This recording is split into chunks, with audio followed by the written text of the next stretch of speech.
You seeing my new document? This is what we were doing last time when we left, isn't it?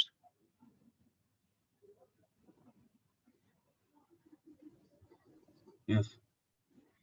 Okay, so maybe to check. Yes, this is one of the questions that I gave you to do. So did you do?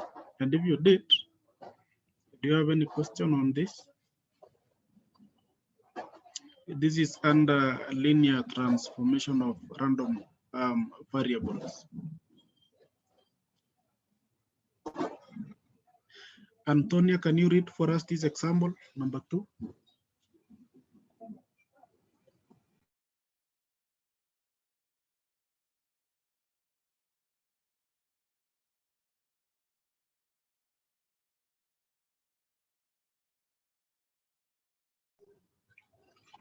Yes, are you reading? I'm sorry, I cannot hear you.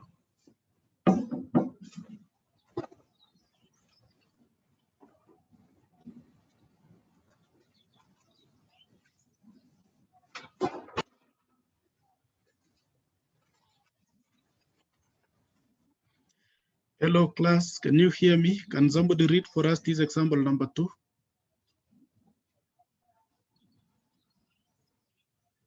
Deborah? Yes. The average price of a small cup of coffee go to is 140 Kenyan shillings with a standard deviation of 30 Kenyan shillings, and 8.5% tax is added if you take your coffee to stay. Assume that each time you take your coffee to stay, you also tip 50 shillings. What is the mean, variance, and standard deviation of the amount you spend on coffee when you take it to stay? Okay, thank you, Deborah. So did you do this question? And if you did, do you have any question on it?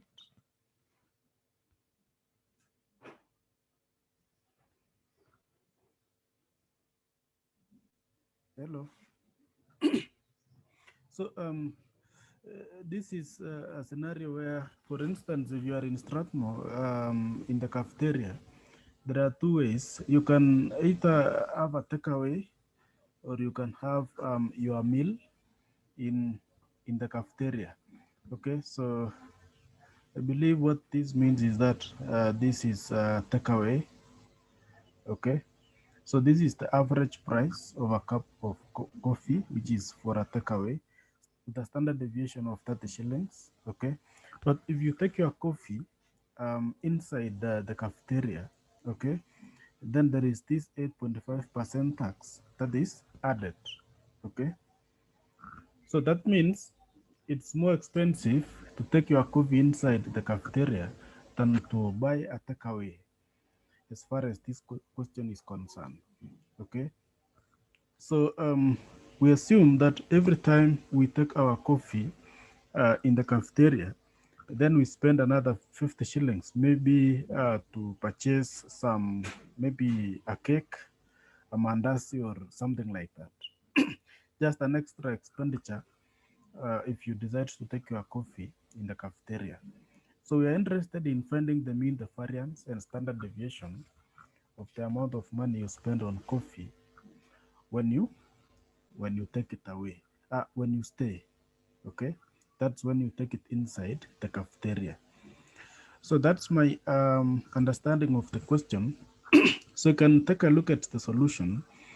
So we let X to represent the amount you spend on coffee to co. Okay, that's on a takeaway. So X is the amount for takeaway. That's to co. And Y to represent the amount you spend on coffee to stay. Okay. So we are told if you take your coffee to stay, then you'll spend an extra 8.5%. There is a tax of 8.5%. And there is also an extra expenditure of 50 shillings. So can we express y as a function of x? Yes. You remember y is larger than x as far as this question is concerned, isn't it? If you let x represent the amount of coffee for takeaway, y represent the amount of coffee, the amount you spend on coffee to stay. So definitely, as far as this question is concerned, y is larger than x. So y can be linearly related to x as follows. So there is first of all the 8.5% tax, or you say y is equals to x, okay, plus 8.5% of x, okay, plus another 50 shillings you spend on something else like a cake, mandas, or any other solid. Are we together, class?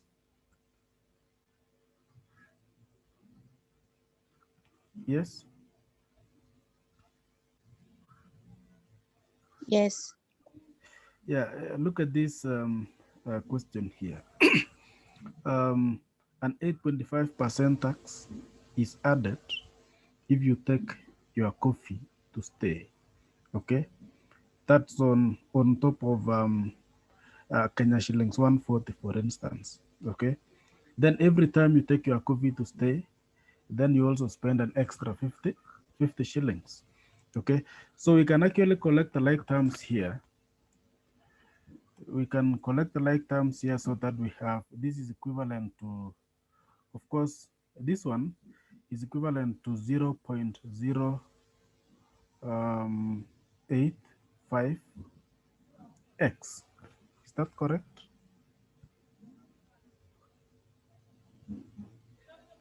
8.5%, that's equivalent to, is that correct? Yes. Yeah, so we have y is equals to x plus 0.085x plus 50. So we collect the like terms, x plus 0.085x. So y is equals to 1.085x. Am I right? You can say x into 1 plus 0.085 for the first two terms here, because they are like terms in x. So plus 50 shillings. So this is a linear equation or a linear function that connects x and y. Okay. So it's an example of a linear transformation of random variables. So if you know the properties of x, then you can easily get the properties of y, because these two are linearly correlated or are linearly related, as can be seen in this equation here. Okay. Then we are interested in the mean, that's the expected value, the variance, and the standard deviation of the amount spent on coffee to stay. So we are given the expected value of x, okay, which is the average amount of money you spend on coffee takeaway, which is 140, okay. And we have the standard deviation of x. Allow me to abbreviate standard deviation as SD, is given by 30 shillings, okay. So we want to know the expected value of y. What's the expected value of y? That is what we mean by the mean of y. What's the variance of y? Okay. And what's the standard deviation of y? That's what the question is asking us. So using this equation here, then we can say the expected value of y is equals to 1.0. Okay, let me share my whiteboard. Okay. Let me share my whiteboard. Can you see my whiteboard? So y is equals to 1.085 x plus 50. Okay. Expected value of x is given as 140. X, the variance of X is given as 30 shillings.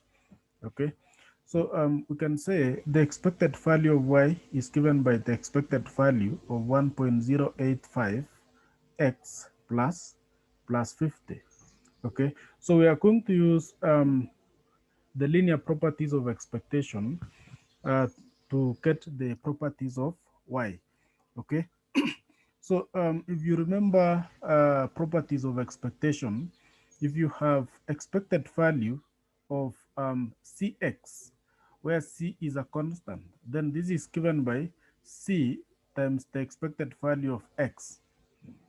Is that correct? Do you remember the properties of expected values? Yes. Yeah, and if we have expected value of A, okay, plus bx, okay, then this is equals to A plus B times the expected value of X, where A and B are constants. So in this case here, this is to say we have 1.085 times the expected value of X plus expected value of 50.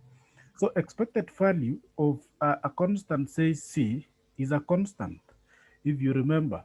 So this is 1.085 times the expected value of X. What's the expected value of X? We are given. It's 140. Okay. So plus expected value of 50 is 50. Expected value of a constant is a constant. Okay. So this is equivalent to 1.9. 201.9. Yeah.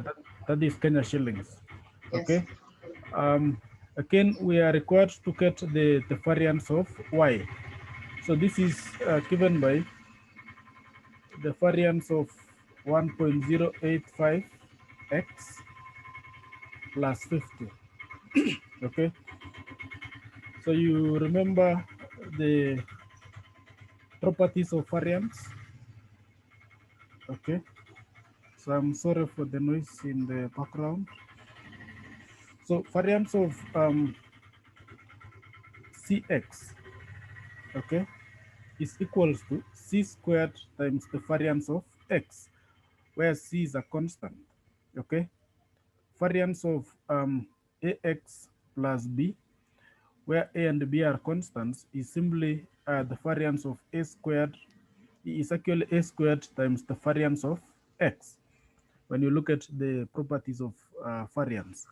So this one is equivalent to, yes, class? Will it be 1.085 squared Yes. multiplied by 30, the variance of X? Variance of X, that's correct. Actually, we were given that the standard deviation of X is 30. I'm sorry. The standard deviation of X was given as 30 shillings. We were not given the variance. So this is correct variance of Y from what we have here. Okay. We say, but the variance of X is given by the standard deviation of X squared. Is that correct? Yes. Yeah, so which is given by 30 squared, which is 900. So from here we can say the variance of Y is given by 1.085 squared times the variance of X, which is 900. What do you get?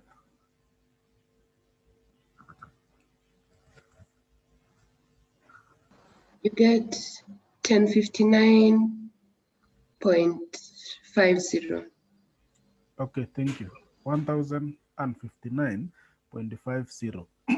So we were required to find the standard deviation of the random variable Y. So which is simply the square root of the variance of Y which is the square root of 1059 and 50 cents. So what do you get here?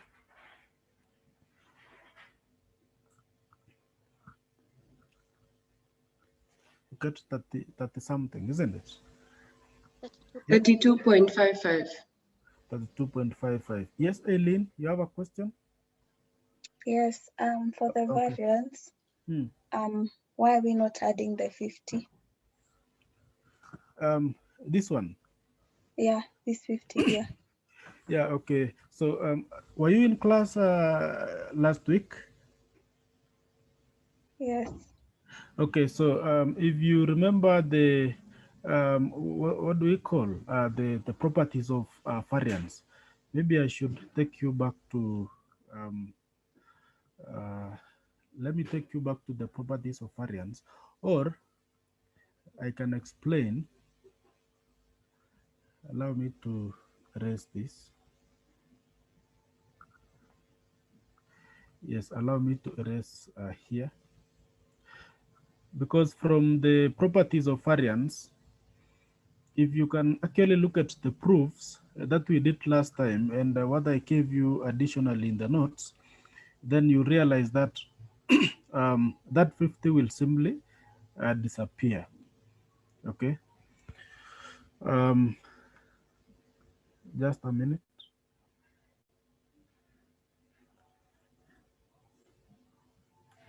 Yes. So this is what we have. So you're saying the variance of 1.085 x plus 50, okay, is simply 1.085 squared times the variance of x. Okay. So the variance of 1.085x plus 50 is given by the expected value of 1.085 x, okay, plus 50, okay, squared minus expected value of 1.085 x plus 50, like this, all squared. And this comes simply from the formula for variance of a random variable x, which is given by expected value of x squared minus the square of expected value. Eileen, are you following? Yes.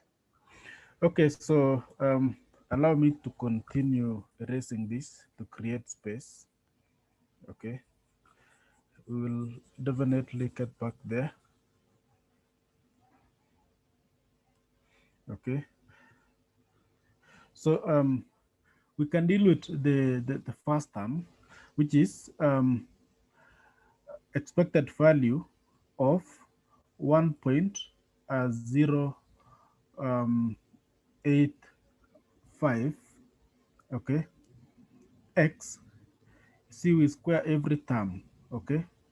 You square the first term plus 2 times, okay, the first term times the second term. This is a quadratic, so times 50. I'm using a dot here to mean times 50 because we have an x here, so we don't want to create confusion. Okay, so plus 50 squared, okay, plus 50 squared, all under one expectation sign. You remember quadratic functions, a plus b squared, okay? When you expand this, then you have a squared plus 2ab plus b squared. Is that correct? Yes. Yes. Yeah, so this is that's the rule I'm using to expand this. So you square the first term plus 2 times the first term and the second term, which is what we have, plus the square of the third term, b squared, which is, in this case is 50. Are you following? Yes. Okay, so minus.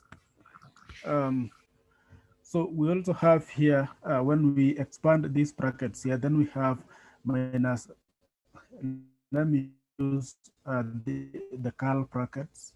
So minus expected value of 1.085x, okay, all squared, okay, all squared like this, minus, okay, plus, we have 2 times 50 times the expected value of 2 times 50 times 1.085, 1.085x, okay, plus 50 squared, okay. Is that correct? Yes. Okay, so then we can open these brackets here, the second brackets, the curl brackets. Okay, perhaps I can remove this line here so that we can do it all the way from here. So let's bring all this to this side. So we have the expected value, okay, of 1.085 x.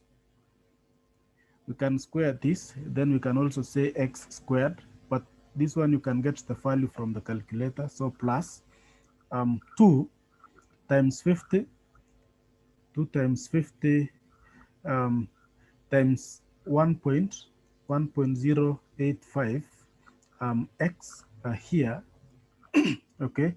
So plus 50 squared, like this. So minus, let's open these brackets now. So minus the expected value, you can say 1.085 squared times the expected value of x all squared, okay. So here minus 2 times 50 times 1.085. So that's 100. Okay, this is 100 times 1.085. So you get minus 108.5 times the expected value of x, okay, here. Then minus 50 squared, minus 50 squared. So when we take the expected value of every term inside the first brackets, okay, then we have 1.085, okay, of course, squared times the expected value of x squared, like that, okay, plus this is 108.5 times the expected value of x, like that, plus 50 squared, minus what we have here, these ones. Are you following, Aileen? Yes. Yeah, so we can now collect the like terms. So you can see plus 50 squared minus 50 squared cancels, right? Yes. Then we have here 108.5 times the expected value of x minus 108.5 times the expected value of x. They also cancel, isn't it? Yes. So what are we remaining with? This term and this one, isn't it? Yes. Yeah, so we're saying the variance of y, actually, not just y here. Allow me to erase this. The variance of 1.085x plus 50 now just reduces to 1.085 squared times the expected value of x squared minus 1.085 squared times the expected value of x all squared. So what can we do? We can factor outside what is common, isn't it, between the two terms, which is 1.085 squared. Is that correct? Yes. Yeah, so into expected value of x squared minus expected value of x all squared. correct? Yes. Yeah, so that means, allow me to bring this up here. Okay, so that means the variance of 1.085 x plus 50 is equals to 1.085 squared. What is this? What do we have inside the square brackets?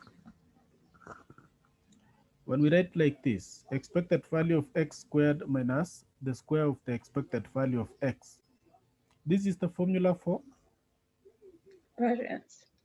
Yes, correct. Variance of x, isn't it? So Yes. then we can simply say 1.085 times the variance of x. So you've seen where the 50 disappeared, isn't it? Yes. Thank you. Yeah, so, okay, welcome. So last week we were looking at the properties of variance and the properties of the expected values. So we borrow from there. So thank you, Eileen, for raising that question, and I hope the explanations are clear.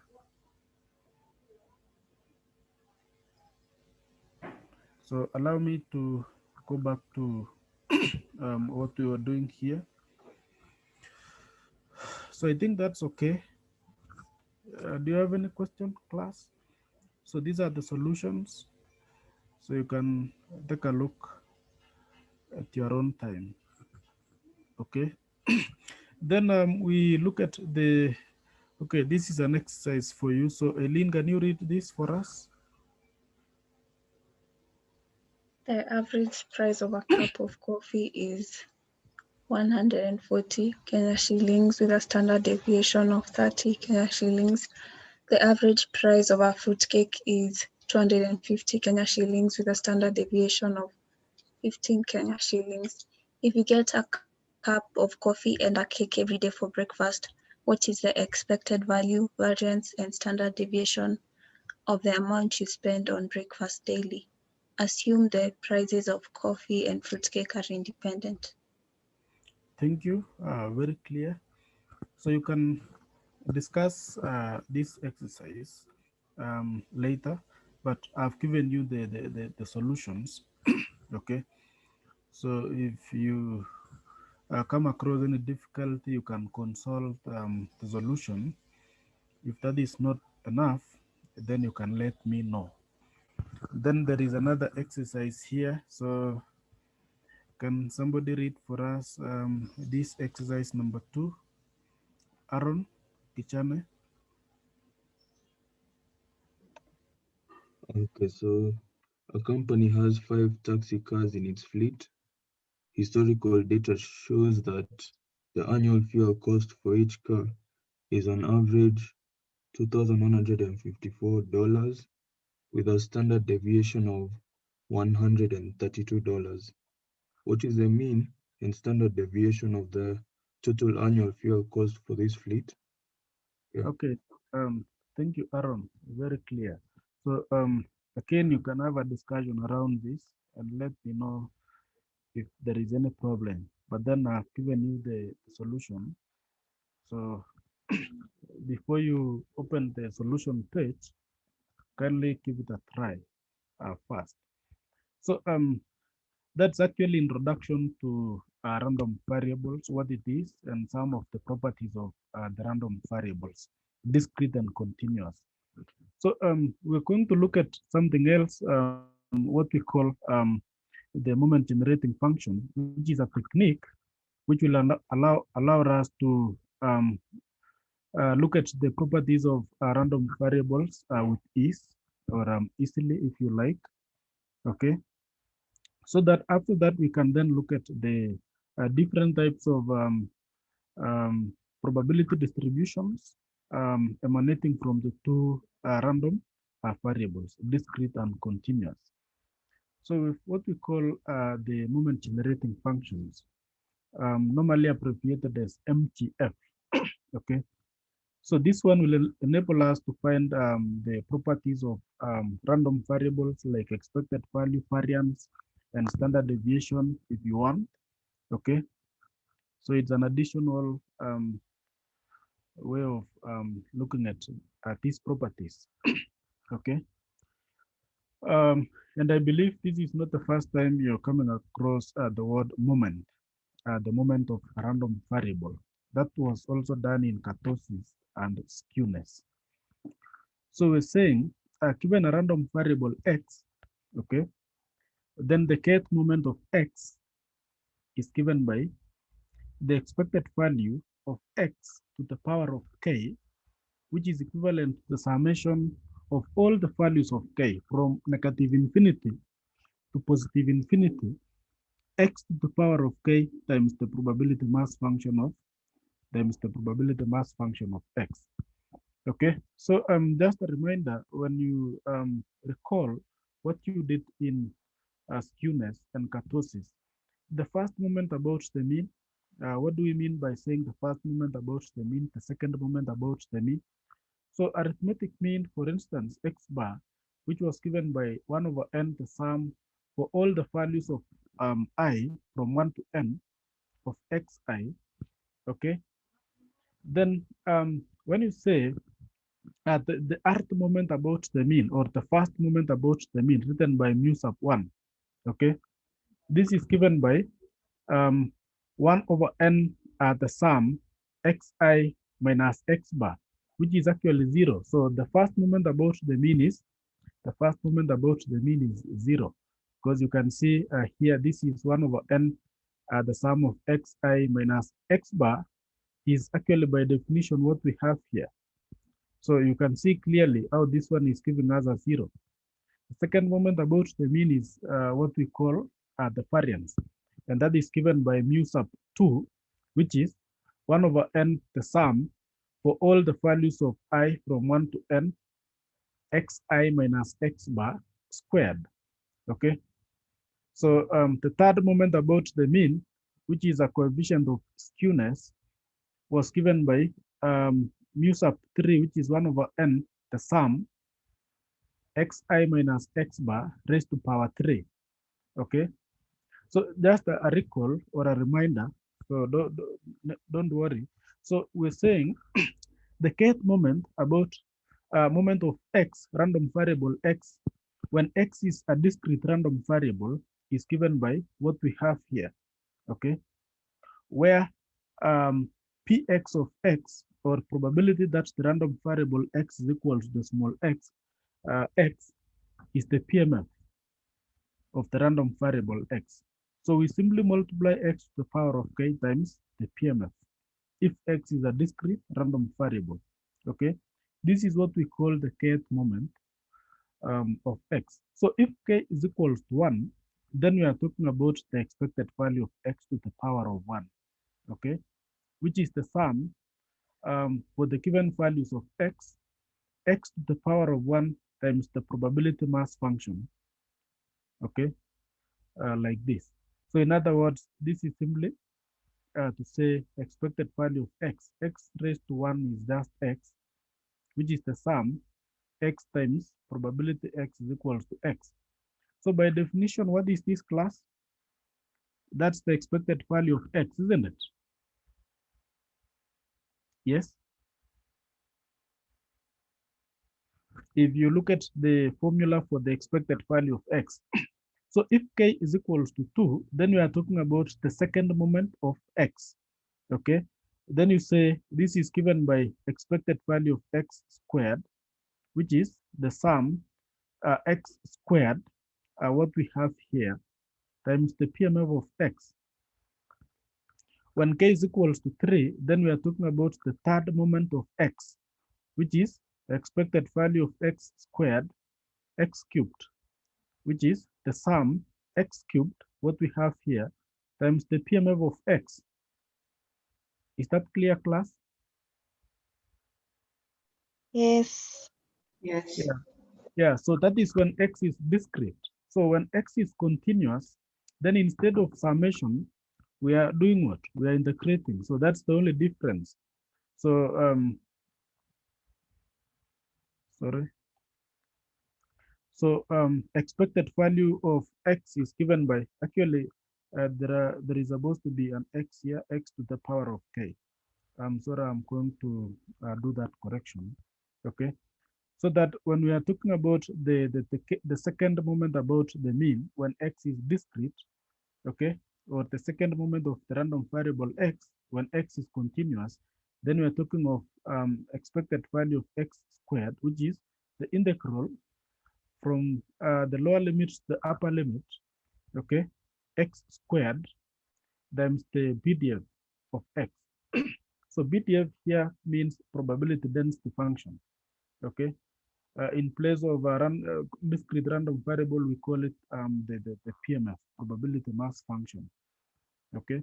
So the third moment of the random variable x, where x is a continuous random variable, is given by the expected value of x cubed, which is the integral from minus infinity to infinity, x cubed times the PDF of x.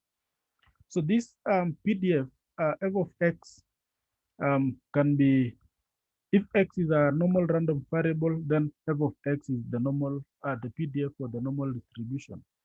If x is a Poisson random variable, or x is a Gaussian random variable, then f of x will be the PDF for that corresponding random variable. So this is just a preview. We are going to look at some specific cases on the MGF. So we're saying the moment generating function will give us a better way of collecting, or a nice way of collecting together all the moments of a random variable. RV here is just an abbreviation for random variable x into what we call a single power series. You can call it Maclaurin series if you like, in the variable t. So I believe you did business mathematics 1 and 2. So you must have done some integration, some calculus, some series. Did you do that? Yes. Also Taylor series, you did this. So you can revisit the materials on that, the notes. Then you can see what it means. But we're just borrowing some few things from there. So the moment generating function of a random variable is therefore defined as mx of t, which is the expected value of the exponent of tx, okay, which is given by the expected value of the sum for all the values of k from 0 to infinity, x t to the power of k divided by k factorial. So this is what we call exponent. Um, exponent. So we are talking about the exponent of tx, okay, as in the exponential function of tx. So the moment generating function of a random variable is given by this formulation here, mx of t, which is the expected value of tx, okay. So meaning when we talk of the expected value of the exponent of tx, okay, this is given by the sum, okay, for all the values of x. That's the exponent of tx times the probability mass function of x. You simply borrow from the formula for the expected value of x, which is given by the sum for all the values of x, x times the probability mass function of x. So if you're talking about the expected value of the exponent of dx, okay, then you do it, you simply multiply by the PMF, then you sum, okay. If x is continuous, then the expected value of the exponent of x is given by the integral for all the values of x from minus infinity to infinity, exponent of dx times the PDF of x, all with respect to x. So using the linearity of expectation, or the linear properties of expectation, and assuming that t is a constant, at least from the perspective of taking expectations, we can reduce the expression of the MGF to the following. function. Okay. So the coefficients of t will give us the moments divided by the k factorial. Okay. The coefficients of t. Okay. Or coefficients of t to the power of k. So these are the moments. Expected value of x to the power of k, if you remember, is the kth moment of the random variable x. So I believe you remember what we mean by a factorial. When we talk of k factorial, that's the same as k into k minus 1 factorial, which is k into k minus 1 into k minus 2 factorial. And this series will continue to k into k minus 2, k minus 3, all the way up to times 1. So for instance, if you have 4 factorial, that's the same as 4 times 4 minus 1 factorial, isn't it? Yes? Yes. Which is 4 into 4 minus 1 into 4 minus 2 factorial, which is 4 into 4 minus 1, just a reminder, 4 minus 2 into 4 minus 3 factorial. Okay, so this is simply 4 times 3 times 2 times 1. Okay, that is what we mean by factorial, but you can get that function from your scientific calculator. So we take the kth derivative, okay, of the moment generating function, then we let t to be equals to 0 to give us the kth moment. Okay, so what do we mean by taking the kth derivative? Yes, so if you have a function, for instance, f of x is equals to x to the power of 4, then you are told to find the first derivative of the function. So this is given by f prime of x, which is 4x raised to 4 minus 1. Is that correct? Yes. 4x cubed. So that's what we mean by the first derivative. So second derivative, you can call it f prime prime of x, which is 4 times 3 times x raised to power 3 minus 1. So the power of the variable reduces by 1. Okay, so we have 12x squared. Is that correct? Yes. Yes. Then finally the third derivative of that function will simply reduce to 12 times 2, that is 24x, and so on and so forth. So what that is what we mean by taking the kth derivative. Just reminding you of the differentiation rules. So that's to say d dt to the power of k. That's actually taking the kth derivative of the mgf. Then you can set t is equals to 0. We are saying this will give us the kth moment of the random variable x. So when we have y is equals to x cubed, so if we want to differentiate y with respect to x, okay, then you can say dy over dx, okay, or you can say dx of the random variable y, okay.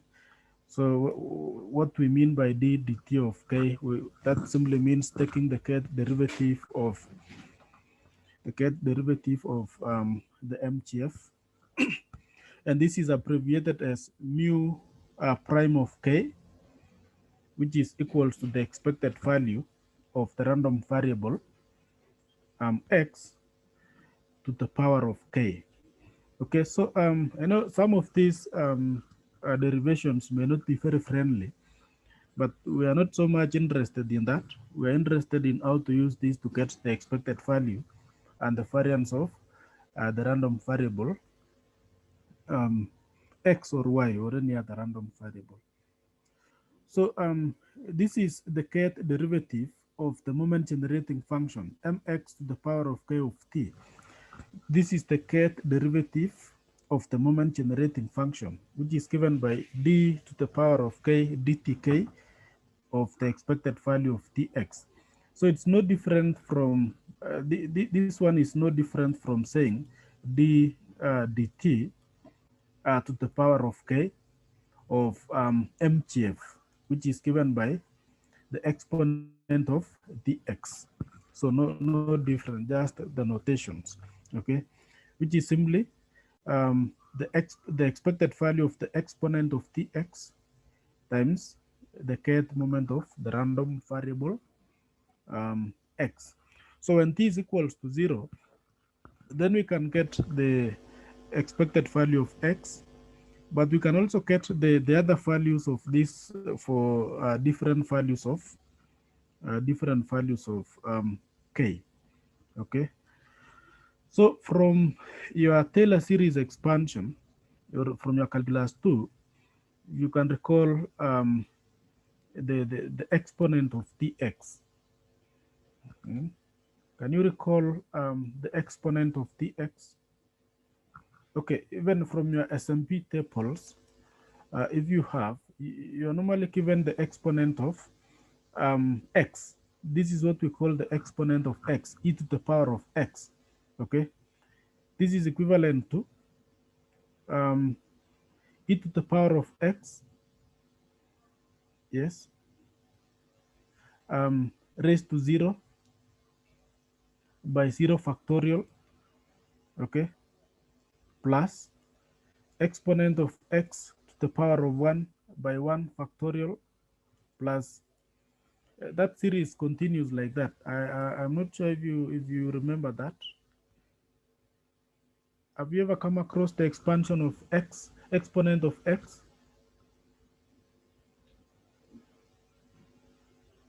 Because me, I'm talking about you recalling, then I don't know whether you are recalling what you know or what you don't have. So this is what we are saying, the exponent of tx, okay? So tx to the power 0, tx to the power 1 by 1 factorial, tx to the power 2 by 2 factorial, and that series will continue. You can check this from your Taylor series expansion. So any number raised to 0 is 1. So 1 divided by 0 factorial. 0 factorial is 1. You can confirm this from your calculators. Then we have tx by 1 factorial, which is simply tx. Tx squared by 2 factorial, which is 2x, tx squared divided by 2 factorial. And that series will continue. Okay. So you remember we said the moment generating function of the random variable x is given by the expected value of the exponent of tx. Okay, expected value of the exponent of tx, which by using the linearity of expectation, we say this is the sum for all the values of x, exponent of tx times the PMF of x. Okay, but what is the exponent of tx? It's what we have here. Okay, so you simply pick this, then you plug here. Okay, which is what we have done here. All this inside these brackets here, this is the exponent of tx. Are you seeing that, class? Yes. Then you pre-multiply by the PMF. This is the PMF of the random variable x. Okay, then you sum for all the values of x. This notation here means for all the values of x. So if you're given x equals to 0, 1, 2, 3, 4, then here, instead of writing like sum for all the values of x, then we simply say the sum for the values of x from 0 to 4. That's what we mean by for all the values of x. So what we're doing next is simply what we're doing next here is to expand, okay, we expand this. Let me erase this. We are expanding.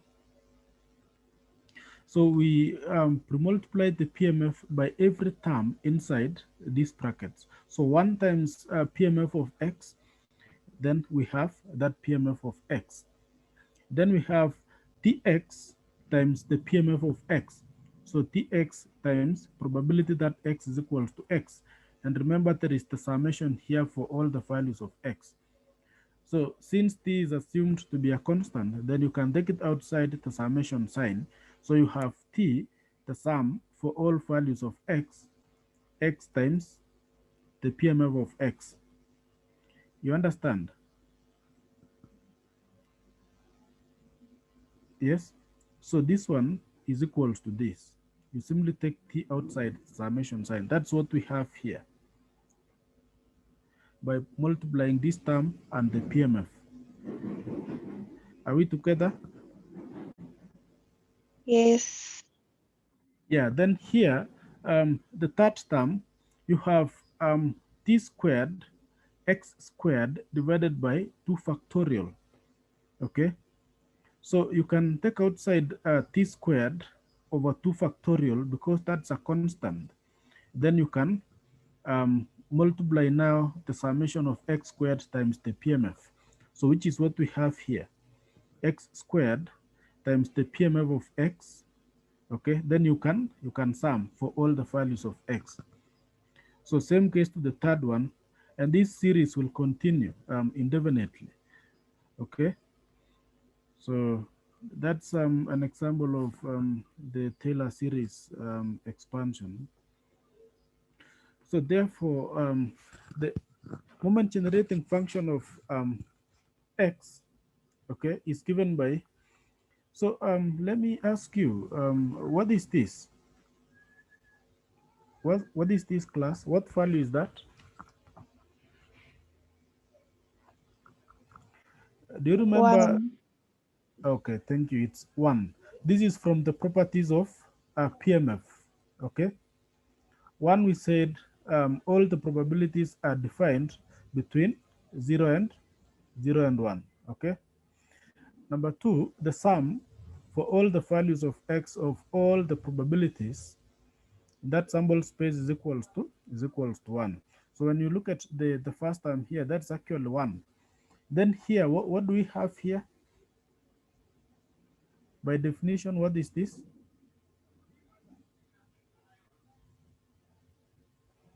Do you remember the expected value of a discrete random variable X? It's given by the sum for all the values of X, X times the probability mass function by definition. Do you remember? Yes. Yeah, so this is expected value of X. Okay. So we have this is 1 plus T times the expected value of X. What about this one here? What is this? That is the expected value of X squared, okay? Which is given by the sum for all values of X, X squared times the PMF of X. So this is expected value of X squared. What about this? Expected value of X cubed. Correct, expected value of X cubed. So having understood that, then we can now look at what I have here. So this is T times the expected value of X plus this one, and that series will continue. So that is a function of all the moments about the origin. Okay. So believe you know what we mean by the moments about the origin. Yes. We have moments about the mean. Okay. So what we mean by this, for instance, is to say the sum 1 over n of xi minus x bar raised to 1. Then mu2 we have 1 over n the sum of xi minus x bar, sorry, That's the mean squared, like that. So what we mean by the moments about the origin, okay, so call it M1, okay, so this is 1 over n, the sum of xi minus 0 raised to power 1, okay, which is simply x bar, okay. Then the second moment about the origin, M2, is 1 over n, the sum xi minus 0 squared. This is 1 over n, the sum of xi squared. That is what we mean by the moments about the origin, okay, which is clearly what we have here, okay. They cannot be moments about the mean, because we would be having a different formulation here. So if the moment generating function exists, because sometimes it may not exist, then for any integer k, which is in the set of the natural numbers, then we have the kth derivative of the moment generating function with respect to t, when t is equals to 0, is simply given by the kth moment of the random variable, the kth moment of the random variable x, which is what we saw earlier, okay. So we may not go so much into this, but just to know how to differentiate to get the expected value of x and variance of x given the moment generating function of a given random variable. So for instance here, when you differentiate this moment generating function here with respect to t, then you can supply t is equals to 0 after differentiating. Then what do we get? Okay. So what do you get if you differentiate this mj with respect to t? Yes. So d dt of mx of t. Okay. We're differentiating this function with respect to t. So do we have a t in the first term? Yes. No. It's like, okay, if you want to express this in terms of t, then you can say t raised to 0, because any number raised to 0 is 1, isn't it? And Yes. and you remember you're given this function here, polynomial y is equals x to the power of n. Then dy over dx, which you can also call it y prime, is given by n times x raised to n minus 1. Is that correct? Yes. Yeah, so when we differentiate this one here with respect to t, then you will say 0 times t raised to 0 minus 1. So 0 times any number is just 0, isn't it? Yes. That's why we don't have that term here, it disappears. Then number 2, we are differentiating this term here with respect to t. What do you have? So you have t raised to power 1 mu 1 prime. So this is 1 times t raised to 1 minus 1. T raised to 1 minus 1, that's t raised to 0, isn't it? So 1 times t raised to 0. Any number raised to 0 is 1, isn't it? One. Yeah, so times mu prime of 1. So we simply remain with mu prime of 1. That's what we have here. Then number 3, we're differentiating t's with respect to t. So you have, so that is t squared over 2 factorial times mu prime sub 2. So this is 2 from here times t raised to power 2 minus 1 times mu 2 prime divided by 2 factorial. So that is 2 divided by 2 factorial times t. 2 minus 1 is 1. So mu 2 prime. So 2 and 2 factorial, they actually cancel. This one and this one cancels. Okay. You can differentiate the fourth term here with respect to t. So you have 3t squared by 3 factorial. This 3 becomes the coefficient, reduce that power by 1. Basic principles of differentiation.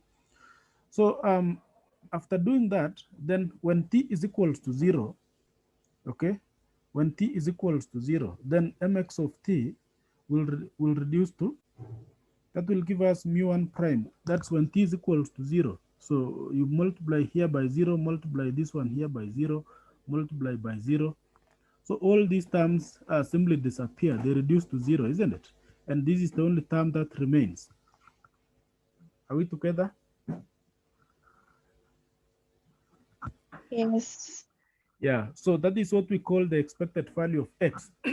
So you can clearly see that given the moment generating function of a random variable, then you can get the first derivative of the moment generating function with respect to t when t is equals to 0 will give us the expected value of that random variable. Okay. Then number 2, the second derivative, you can see m prime prime of t. Okay, for instance, if you have y is equals to x cubed, then the first derivative, that's dy dx, is given by y prime, which is 3x squared. Then d2y by dx squared, or you can say dx squared, okay, which you can also say what, y prime prime. This is equals to, do you get 6x when you differentiate this once more?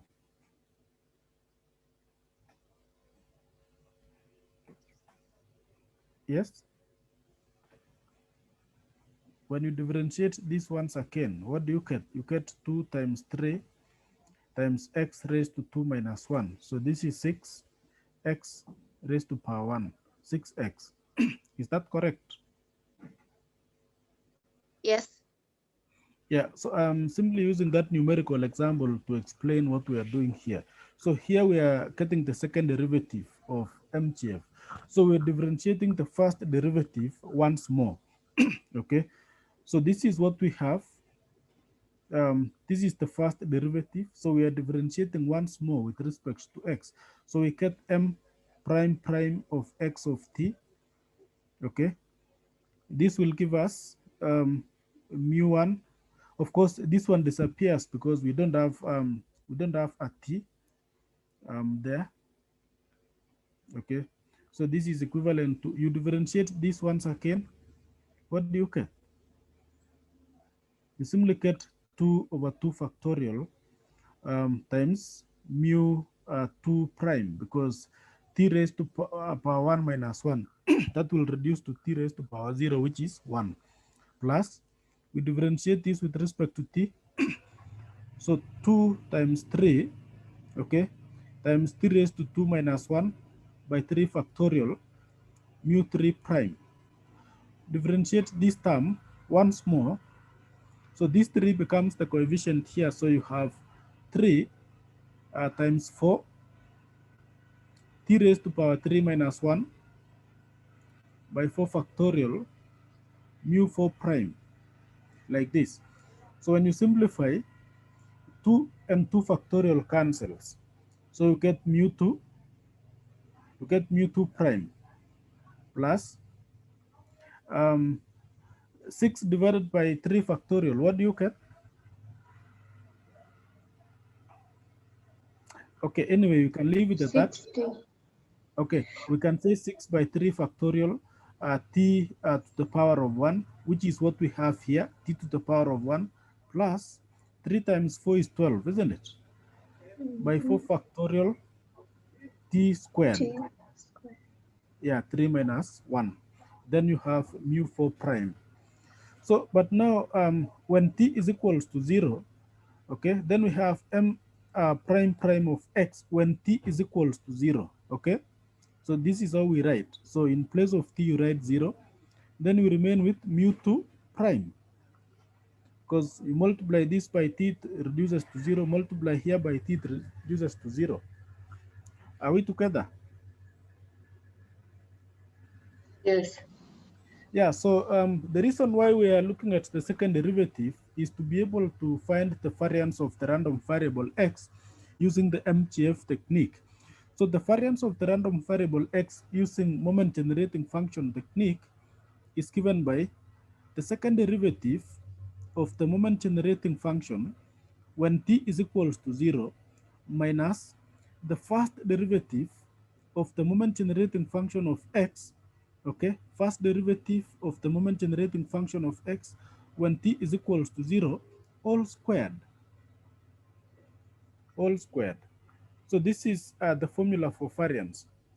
So we should not get worried about the derivations all the way for the MGF. We simply stop at the second derivative if we want to find the variance and even the standard deviation of the same random variable. So I don't know if you are tired. Can we take a 5 minutes break? Yes. Yes. So let's converge at 10:30. Then we shall continue for a few minutes before we call it a day. Thank you.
Okay, class, can we continue?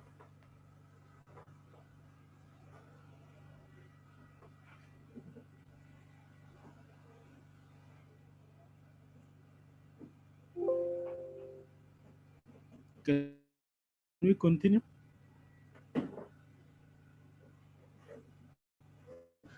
Yes. Okay. There is some generator noise on my background. I'm not sure if that is disturbing the class. Are you okay?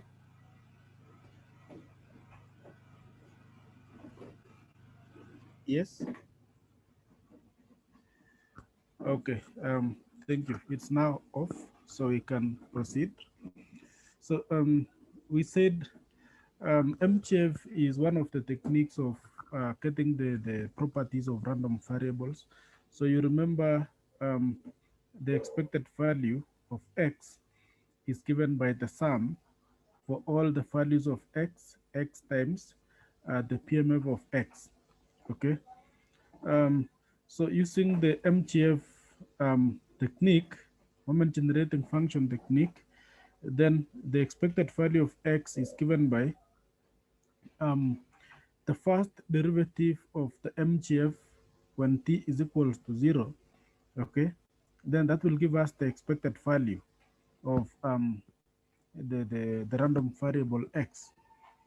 The variance of X is given by the expected value of X squared, which is the second moment about the mean minus the first moment about the mean squared, which is the square of the mean.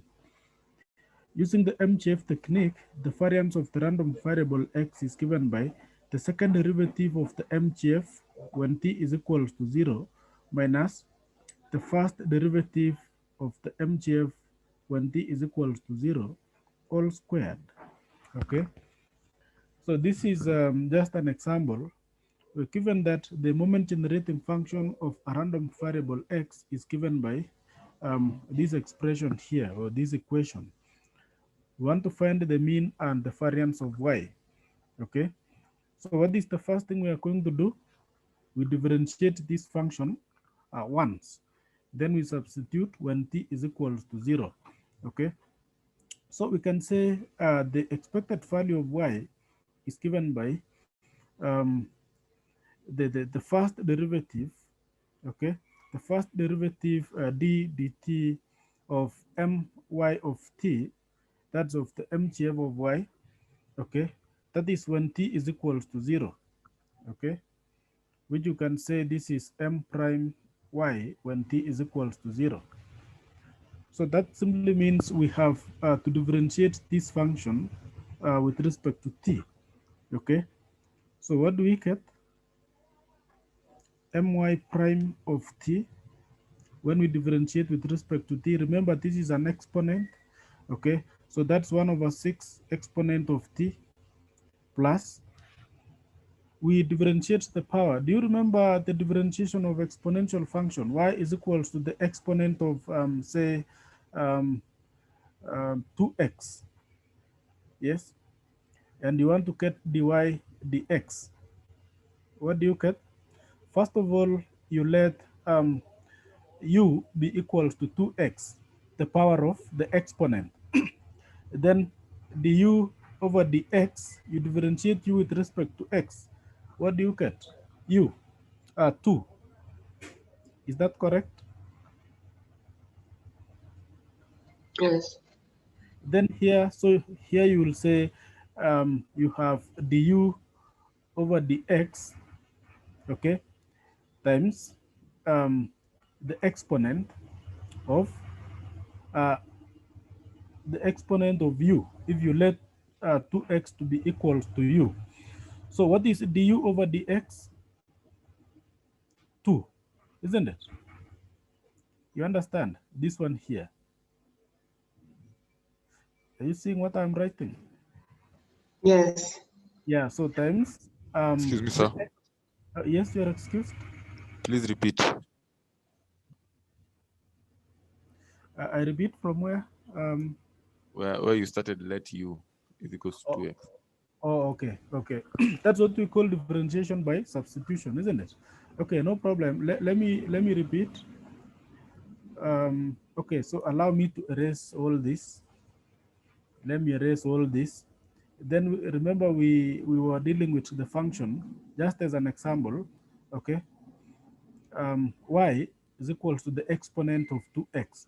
Okay, so you want to differentiate y with respect to x. You find dy over dx. Is that clear? Yes. Yeah, so one way of differentiating exponential functions is by substitution. So you let another variable u be equals to 2x. Are we together? Yes. Then you differentiate u with respect to x, du over dx. What do you get? 2. Is that correct, Mayanga? Yes. Yes. Okay, so this function now reduces to y is equals to the exponent of u, isn't it? Mm-hmm.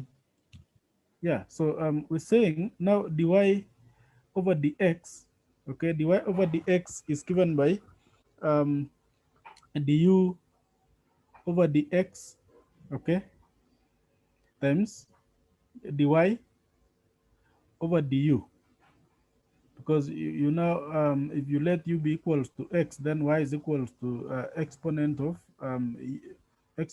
u, okay? Or you simply say du over dx to avoid confusion.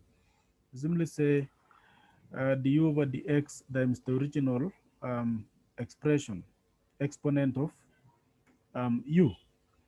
So what is du over dx? 2, isn't it? From here, Yes. yes? So times the exponent of u. What is u? Simply 2x, isn't it? Because we let u be equal to 2x. So this will give us 2 times the exponent of 2x. So what we are simply saying is that you differentiate the power of the exponent, then that becomes the coefficient here.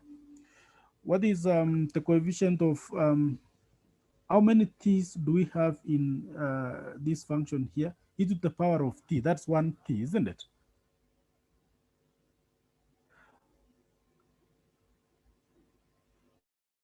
Okay, how many t's do we have here? That's 2t, isn't it? So when you differentiate the power of this exponent with respect to t, what do you get? You get 2, isn't it? Yes? Hello?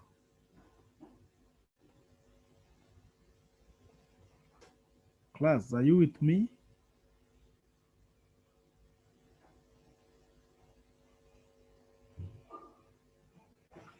Are you following?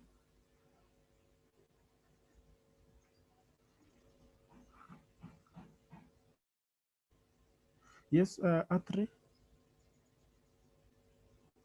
So with that being said, can we say that 1 over 3 e to t can be differentiated and it can be 2 over 3 e t?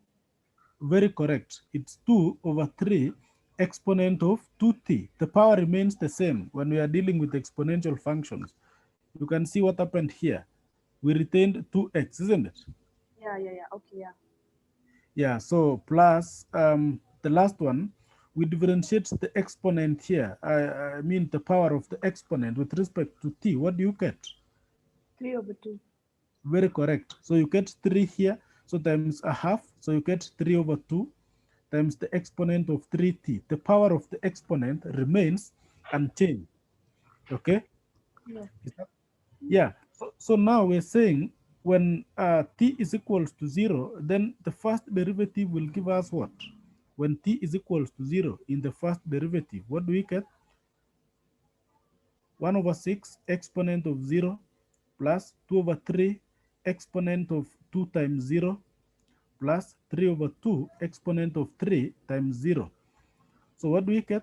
Any number raised to 0 is 1. 1. That's correct. So we have 1 over 6 plus 2 over 3 plus 3 over 2, because these are exponents of 0, which is simply 1. So what do you get here?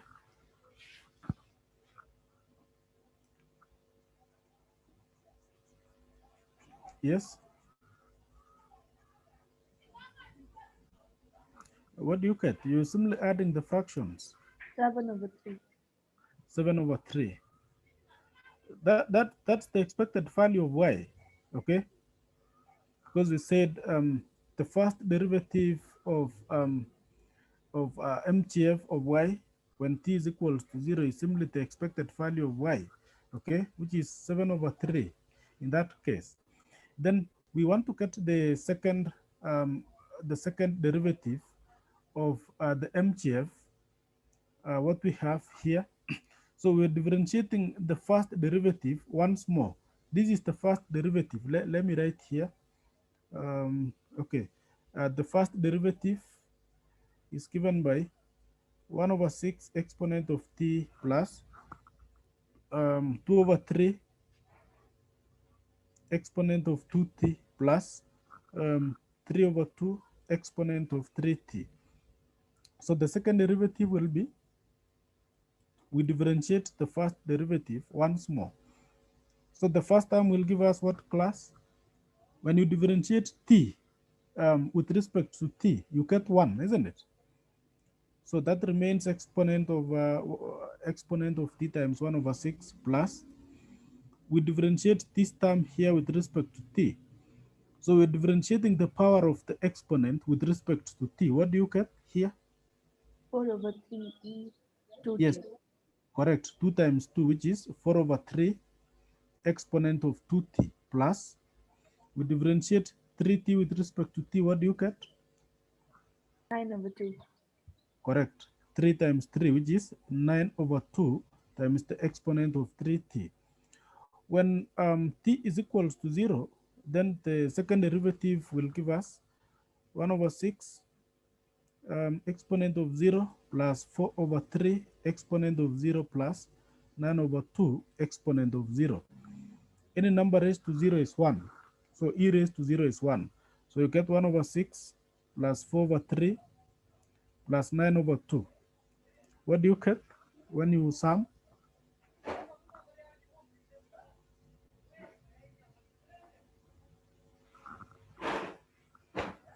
6. You get 6. Yeah. Okay, thank you. So we want to find the variance. Okay, we want to find the variance of the random variable y using the moment generating function technique. So we say the variance of y using m is given by the second derivative, sorry, the second derivative of y when t is equals to 0 minus the first derivative of y when t is equals to 0 all squared.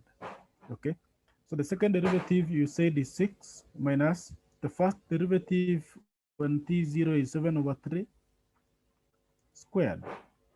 Okay, so what do you get?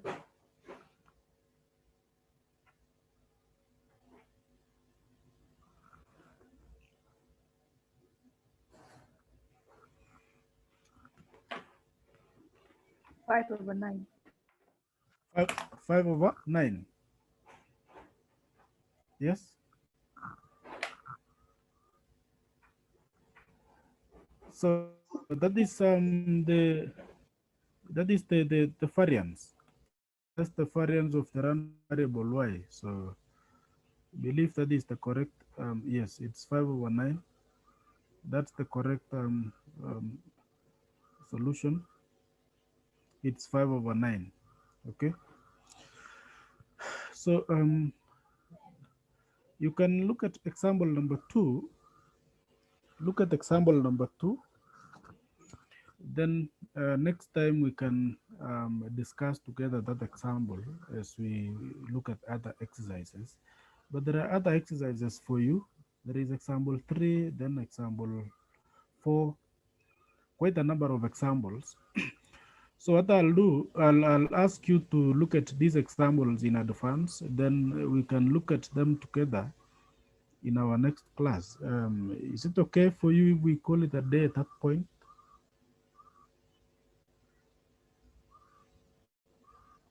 Yes? Yes. Okay, let's stop there for today. Then we can converge in our next class, which is on Friday. If you have any question, let me know. If you don't have any question, then have a nice time. Thank you.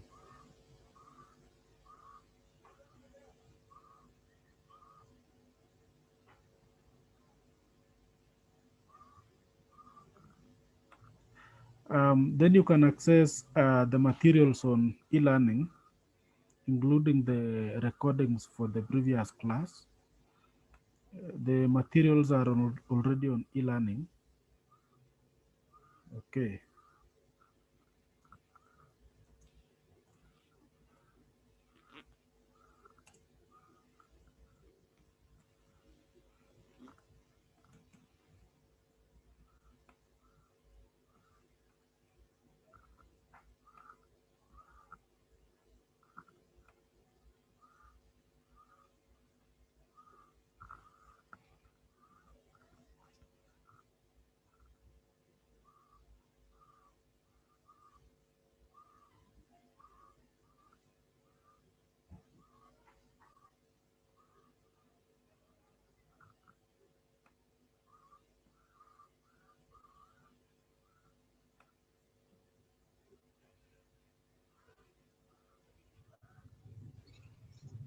Excuse me, sir.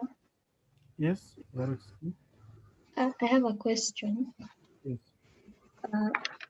Now, when doing example 2, Hmm. so first of all, you have to find the MGF. Yes, you have to find the okay, let me check. You're given example 2. Did you talk of example 2? Yeah, that you told us we go Yes. deep. Yes, you find the MGF of the random variable x. So what is given here is the probability mass function. Yes. So once you get the PMF, the MGF, then you can differentiate the MGF with respect to x, substitute when t is equals to 0, get the mean of x. Then you can differentiate again the Using MGF. the second. Yes, to get the second moment of x, then you can use the two moments to get the variance. Okay, thank you. Welcome.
Excuse me, sir. Yes, you are excused. Can you share the recordings on the e-learning?